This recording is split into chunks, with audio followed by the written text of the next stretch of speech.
Welcome to NFL Real Talk. Big Lat, that's T. We're just bringing up a few subjects. Like we're gonna talk about HGH testing, helmet to helmet hits, 18-game season, quarterback hits. Then we got a little contest with the mock drafts. We'll let you know about that at the end of the video. To start off, we're talking about the HGH testing that Roger Goodell is talking about doing. I'm all for it. I mean, I wish they would just get this CBA thing done, but I mean, I don't see where it would hurt. Yeah, I agree. I'm for it also, but it seems like it's a problem with the players' understanding of it from what I've been reading and seeing on TV. Like Derek Mason, he from Baltimore, he went in. He went pretty hard on Commissioner. Yeah, he went hard on Goodell, and you know, I was feeling him. I was empathizing with him, but later on, Merrill Hodge came on, and I guess sort of defended the commissioner. And from the way he put it, Derek Mason, who is, I guess, like a representative for Baltimore for his team, you know, he's misunderstood on the subject.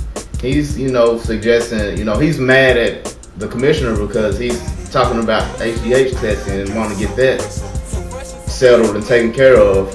And Derek Mason believes he should be getting the CBA figured out first and get that all taken care of so they can get a season. But the HGH testing, that's part of the CBA. You know, that's in the documents. That's part of the argument to where they got to get that taken care of for the CBA. So that's a problem in itself, you know. I mean, I think I'm fine with it. I mean, I think there's a lot of players probably that we know that are probably taking HGH, or have been on HGH at one point in time. So I'm fine with them testing for it. I think they should do it. Well, of course, I guess they do the testing randomly now, and maybe I guess like test them once per month or something, just randomly. I guess I don't. However, they do the testing now for drugs, you know, the alcohol and the other steroids. I think they should just fit it in with that and do it the same way. It seems like they catch enough people with that. I guess that would be all right. I mean, they can handle all the suspension thing. It'd probably be like the same thing. 4 games the first time, then I guess what is it, like a season the second time or something like that? I don't know, but that however it is for like the steroids, they should just fit it in just with that, just keep it going. That's how I feel. You know, think about it. The 18-game season, I am not in favor of that. 16, I know, is already hard on them.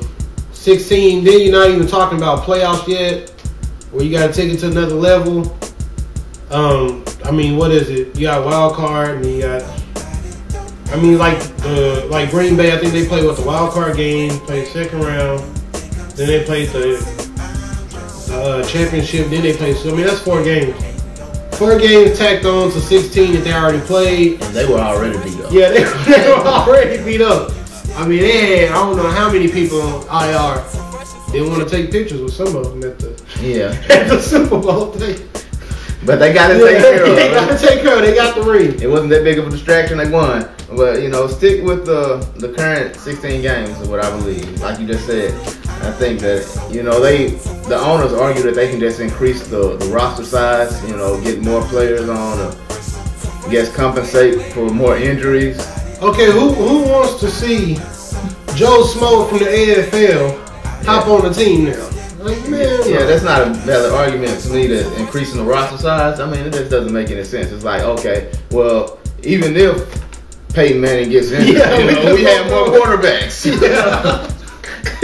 You're not paying the season. You're not season ticket holders not paying to see some scrub. Increasing the roster will not decrease the number of injuries. It just gives you more backup. Right. It just gives you more replacement. Yeah. So now you're talking about player safety. That's one of the arguments. But at the same time, by saying we're going to increase the roster size so that we can have more replacements, you're kind of disregarding the player's health. You're like, okay, we don't care if he gets hurt. We have another backup. You know, we have a scrub for him now. Pretty much. And you're not going to preserve the starter's health by saying, oh, yeah, well, it's the 4th quarter. Derek Mason or Joe Flacco, our starter has been in too long. Let's pull him out. Put it in the backup. Yeah, we're paying this extra backup. Let's put him in now in the 4th quarter.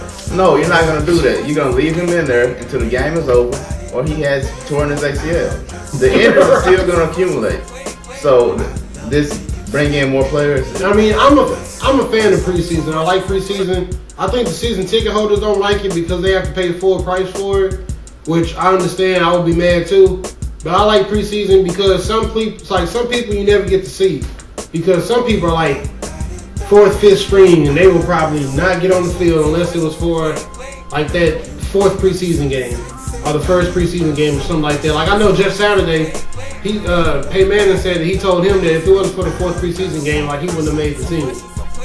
I mean, that's some players I think you have to evaluate talent like that. Like in two preseason games, I don't think you could, because think about it. The first game is going to be all the backups and everything. Second game, that's going to be like the 3rd game now, where you got to play them like a half, play the starters a half, then give the backups like that second half, and then you start the season. And teams miss out on talent with the 4 preseason games. So yeah, they already missing out on talent. You cut it down to 2. I mean, they're going to miss a lot of players, a lot of talent. A lot of talent is going to end up on other teams. And this is an old reference, but Terrell Davis, he made it on his team. You know, I think he was 5th, 6th round draft pick. Yep. He was in threat of not making Denver's team until he made a big hit in the preseason on special teams on kickoff. So preseason helps out a lot of players. You know, that's how you get noticed. Yeah. Helmet to helmet hits.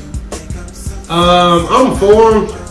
I mean, I'm for the rule, but there needs to be some kind of clarification on what.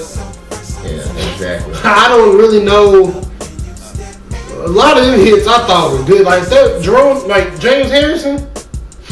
I was like, that was a great hit. He just brought the wood. Yeah, I want him on my team. Please come to Tampa, please. You got a brother, a cousin? I want somebody named Harrison on the team. I agree. I'm all for player safety, but like you said, the rules are just too ambiguous. It's like, I mean, like if a wide receiver's coming across, and you already know he sees the guy coming, so when he catches it, he gonna kneel down like that. What am I supposed to do? I mean, I'm already running, you know, putting myself in the position of the defensive player, you know, the safety. I'm already coming in full speed, and I probably can't, you know, get to the ball fast enough. I'm thinking right now I can hit you. I can knock you out. Maybe dislodge the ball, or maybe you just get alligator arms and just come in a little bit. So I'm aiming for you right now. And I mean, you got to make up your mind like that. It's happening so fast, and they want you just to change. And I mean, I don't think it's already hard enough on the defense as it is. You can't press past 5 yards. You can't touch the man downfield. I love how they can run downfield, get a defensive pass interference, and they get the spot of the ball, but let them get an offensive interference and you only get 15 yards. I need you to be taken back half a many yards. You interfere with me. If you were 20 yards down the field, you go 20 yards back. But I mean, I really think, I guess we can talk about the quarterback hits too. Brett Favre might be the last gridiron guy. Brett Favre was like the last guy I could think of that was just taking hits and wasn't caring about it. I guess Big Roethlisberger. Oh yeah, he's a soldier. Phillip Rivers. But I mean, it's a shame when we gotta think. Phillip Rivers, Big Roethlisberger. Okay, that's 2 out of 32.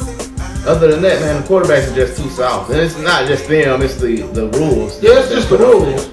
The rules are for soft quarterbacks. And you have like the defensive player, defensive end coming in, he has like a 2 feet window in which he can hit the quarterback. Because you can't hit above this area, right. Above the neck. You know, you do that and you're finna get fined. Yeah. You can't hit pretty much below the waist because they're trying to watch out for the knees.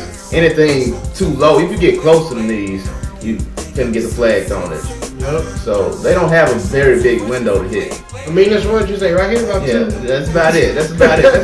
Because defensive end is not trying to jump all the way down. Right. Ain't right for the thigh. You got to think like they coming right off the offensive tackle or right up the guard, and right when they get past the offensive tackle, the quarterback is right there, and now they have to look. Oh, okay, well, now I have to come around, go low, got to look for him, and then I got to grab him.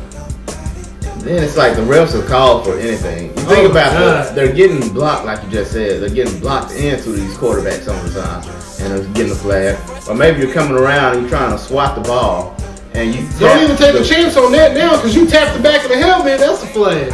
I mean, it looks like some of the times the quarterbacks don't even know they've been touched, and they get a flag. And when they see the flag, they just start smiling. You know, that's right. Yeah. I mean, I think a lot of this really is the owners trying to preserve the quarterbacks and the players. The owners, I don't think, care about the players that retired. I mean, how beneficial is it to the quarterback, like to the owners, to keep Peyton around like 20 years?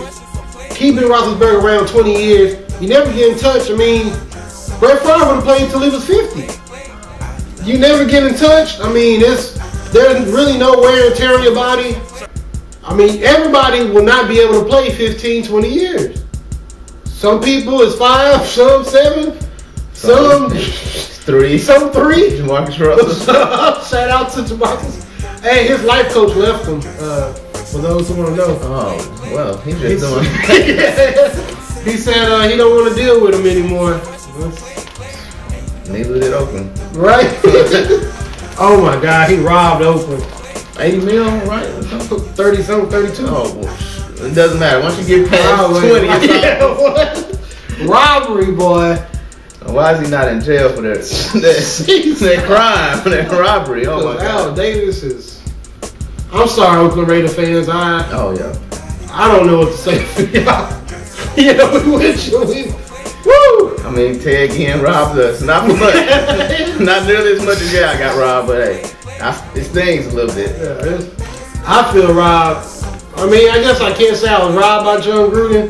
He pretty much he got what he piggybacked off of Dungy for the Super Bowl. Yeah. But man, you couldn't have told me our offense wasn't going to explode. I thought, oh my God, you coming from the #1 offense? Perfect situation. Yeah, he just fell into the right spot. He was robbed. I don't give a Gruden. Decent coach, not too much of a talent evaluation. Yeah, he can't evaluate talent. You see the quarterback thing now. He loves them all. Oh, look at that. He threw it great. Oh, this, oh, that. Criticize them kids. Them kids ain't. Yeah, that's later. That would be our rants. He got a Ted Ginn rant. I got a John Gruden rant. Yeah, we'll get off the soapbox for now. We'll talk about the going back to the quarterback. The contest. Oh yeah, the contest. We gotta go and bring that up. You gotta rate. You gotta subscribe first of all. We're going. The contest is for the mock draft.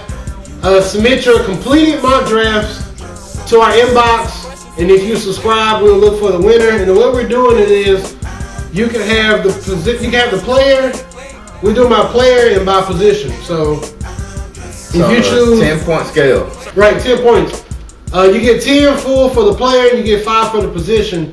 So like for Carolina, if you choose Cam Newton, put a slash and then put like wide receiver if you think that's the second option. So if they choose Cam Newton, you get a full 10. If they happen to choose AJ Green, you get a 5.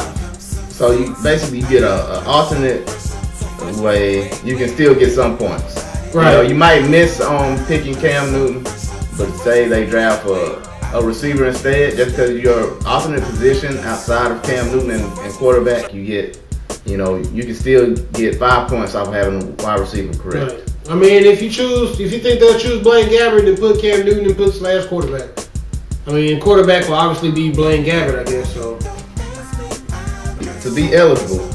Yeah, eligibility. Yeah. You must subscribe. You must be subscribed to NFL Real Talk and send in your mock draft. Your final mock draft, and it has to be in an hour before the draft. Don't send us a mock draft when you send us about 3 or 4 when you edit it. We'll be checking the times on when we receive these. We don't want to receive it halfway through the first round. Yeah, exactly.